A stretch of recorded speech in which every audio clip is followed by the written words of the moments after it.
So I'm going to try my best to avoid any copyright claims with this video, so I'm not going to be playing as much music or clips from the movie as I've done before. But with that being said, the final scene with this song is my favorite. K-Pop Demon Hunters is a 2025 animated musical action film telling the story of a trio of women, Rumi, the leader, Mira, my spirit animal, and Zoe, aka social anxiety's biggest fear, who are all huge K-pop stars and the descendants of a bloodline of demon slayers, who use their singing voices to hold up a barrier separating the human world from the demon world. Think of Devil May Cry, but as a K-pop musical. However, a rival boy band called the Saja Boys act as the main foil for the band. However, through said rivalry, Rumi ends up bonding with the leader, Jinu, who gets found out for a secret she's been keeping from everyone. To be honest, I didn't really bother with this movie at first until Netflix made a few posts saying like this movie was number one on their platform, and I'm like, I haven't even seen it before. I do remember seeing the first trailer in passing, however, I still didn't really give it much thought, and yet this still managed to garner a huge fan base, which was a total deja vu moment for me, because this is exactly what happened to Puss in Boots 2. But for how extremely silly this movie is, there is an interesting mature message underneath all the goofiness, and the real antagonist of the movie was not who I expected it to be. So go ahead and get yourself some ramen and take a seat on the couch, and let's discuss what made this movie number one. K-Pop Demon Hunters tells the story of a K-pop group called Huntrix, who are secret demon hunters protecting the world by using their magical power of their singing voices to maintain the Han Moon barrier. The story follows their struggle to achieve the Golden Han Moon, a legendary seal to permanently banish the demons, as they are challenged by a rival demon boy band who aim to weaken the barrier by stealing their fans. The narrative mainly explores the personal struggles of Rumi, who is half demon and attempts to suppress this and hide the fact by keeping herself and her close friends busy with touring. However, once she meets Jinu,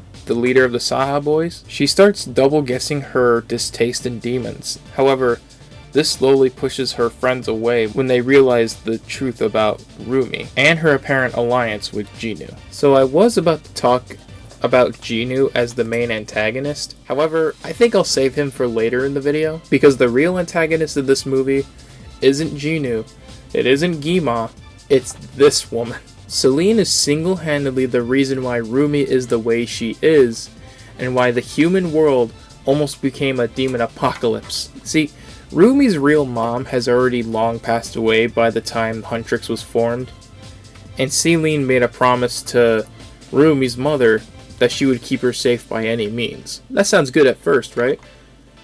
However, she does this by actively telling her to keep her markings a secret, otherwise the world and her friends will turn on her.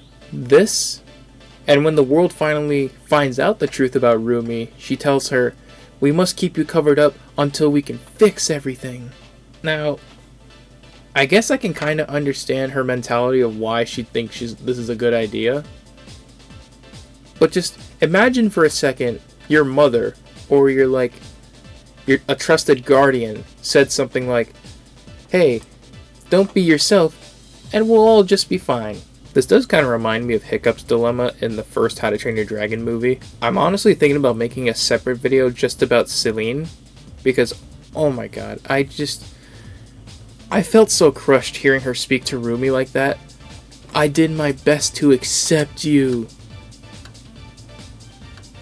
Wow, you tried your best, huh? Look, lady, you might not be her mother, but you're clearly the only one before Jinu who understood her dilemma. So yeah, if it ain't clear, I'm not a fan of this character, and I hope she learns better in the sequel, if there will be one. Now let's talk about the visuals and the world building. If there's anything y'all gotta understand about me, I love animation. With this movie being produced by Sony Animation, most famously known for making films like the Spider-Verse movies, and the Mitchells versus the Machines. Or if you grew up in my house, it was Open Season and Surf's Up, baby. I didn't even know these movies were made by Sony. I thought this was some like strange Blue Sky production that nobody talks about nowadays. But no, these were made by the same studio that made Spider-Verse 1 and 2 and this movie. I am so happy right now, bro. It was pretty cool seeing the studio make something original in the best way possible. This movie has that anime style of comedy with over-exaggerated reactions and punchlines, which to someone like me who's watched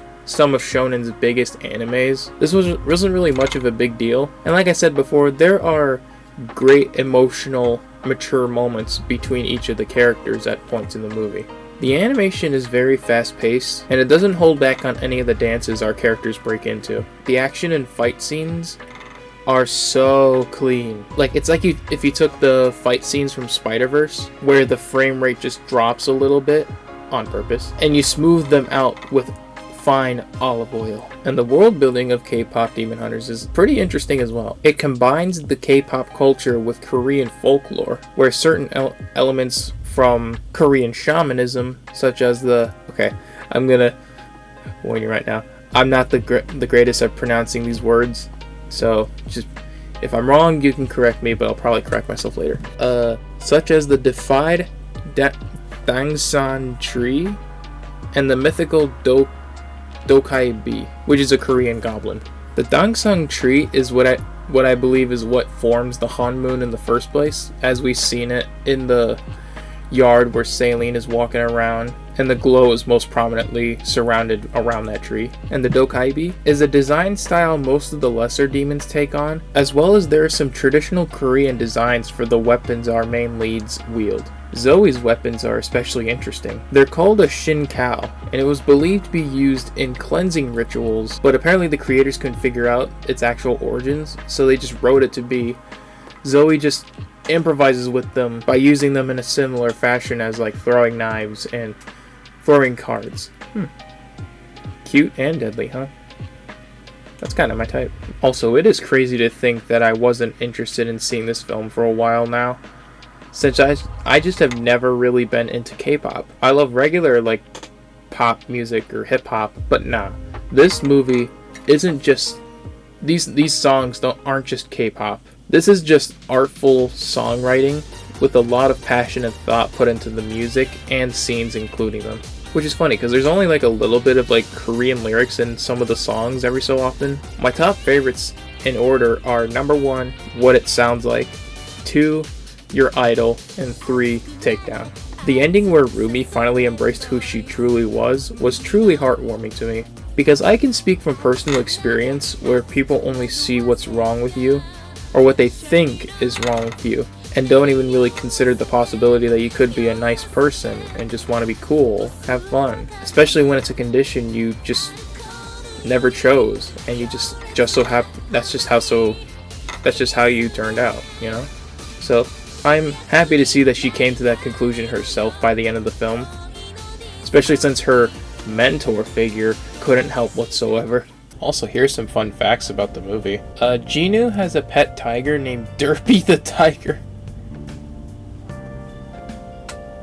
I honest to God just can't believe there's a character legit called Derpy in a 2025 animated film. The tiger is based on Korean folk art and folklore of the, excuse my pronunciation, the Kachi Horangi, yeah, that's it, which represents authority or the aristocratic class, and it is contrasted with a clever magpie, or magpie, which is Jinu's bird as well. The magpie in Korean folklore symbolizes good fortune, hope, and good news, and are commonly associated with the common people. The demon hunters that we see at the beginning, who started the lineage of musical warriors, are actually Korean shamans called a mudang. A mudang is usually a woman who serves as a priestess and a spirit medium in the Korean shamanism. K-pop Demon Hunters took about 9 years to make due to the extensive development process of this complex, culturally specific concept, which involved numerous story iterations, character refinements. The film's creators aimed to accurately blend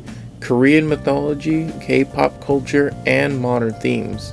requiring significant time for research, concept art, and meticulous polishing of every story. I genuinely couldn't believe a movie like this could actually have happened in today's film economy. Not only did it pull off the Puss in Boots effect, where not many people knew of its existence due to the lack of promotion, but when it did get seen by people, there was so much hype for it that they re-released it in theaters.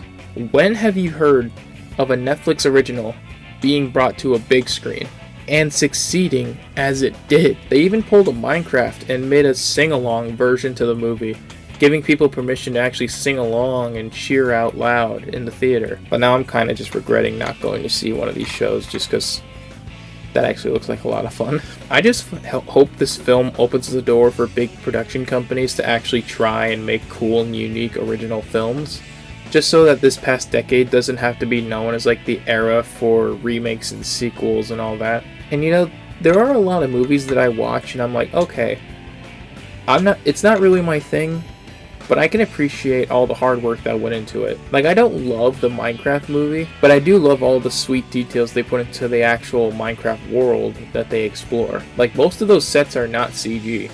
I also made my own Minecraft movie sword, please don't judge. You got yourself a sweet blade. But this movie not only subverted my expectations, I'm genuinely willing to consider this to be in one of my top 5 movies of 2025. So, to close this video off, I got a question for y'all. Is this movie considered an anime movie? Or are we going based off of Avatar logic, which is just, it takes the style, but it's its own thing? Sound off in the comments. And I hope y'all have a good rest of your day and night.